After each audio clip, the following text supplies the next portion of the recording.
ఈ నిశ్చితార్థం జరుగుతుందో లేదో అని కొంచెం భ్రమలో ఉండేదాన్ని. నీ వల్ల ఆగిపోతుందేమోనని కొంచెం పొరపాటు పడ్డానని చాలా అనుకున్నాను. కానీ ఇప్పుడు ఇది నిజమవుతుందని నాకు అనిపిస్తుంది.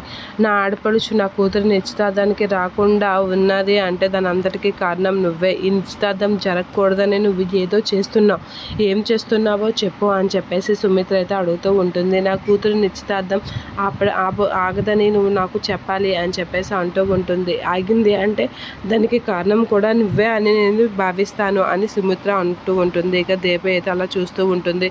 ఇక నిశ్చితార్థం జరుగుతుందా లేదా చెప్పు అని అనేసరికి ఈ దేవుడి గుడిలో ప్రమాణం చేసి నిశ్చితార్థం జరుగుతుందో లేదో చెప్పు అని అయితే అడుగుతూ ఉంటుంది సుమిత్ర. ఇక దీప అయితే ఈ నిశ్చితార్థం జరుగుతుందని నేను ఎలా చెప్తానమ్మా, జరగకూడదని నేను అనుకుంటున్నాను, అలాంటిది ఇప్పుడు జరుగుతుందని ఒట్టేసి ఎలా చెప్తాను అని దీప అయితే షాక్ అయ్యి అలా చూస్తూ ఉంటుంది. సుమిత్ర అయితే గట్టిగా అడుగుతూ ఉంటుంది. ఇక కార్తీక్ అయితే భలే లింక్ పెట్టేసావాత ఇప్పుడు దీపగట్ట నిజం చెప్పేస్తుందో ఏంటో జరగదు అని అంటే ఎందుకు జరగదు అని అడిగితే ఇప్పుడు నీ నోట నిజం చెప్పేస్తావా ఏంటి అని చెప్పేసి కార్తీక్ అయితే చాలా టెన్షన్ పడుతూ ఉంటాడు.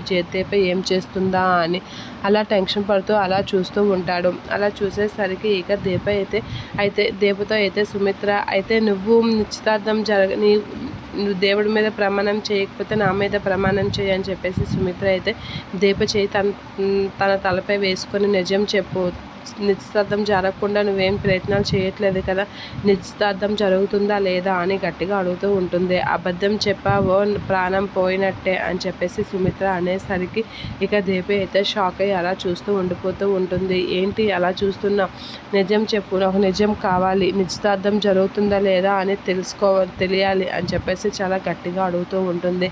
ఇక కార్తీక్ అయితే దీప నిజం చెప్పేస్తుంది ఏంటో అని అయితే టెన్షన్ పడుతూ ఉంటాడు. ఇక సుమిత్ర అలా అడిగేసరికి దీప ఏం చేయలేక అలా చూస్తూ ఉండిపోతుంది సుమిత్ర వైపు.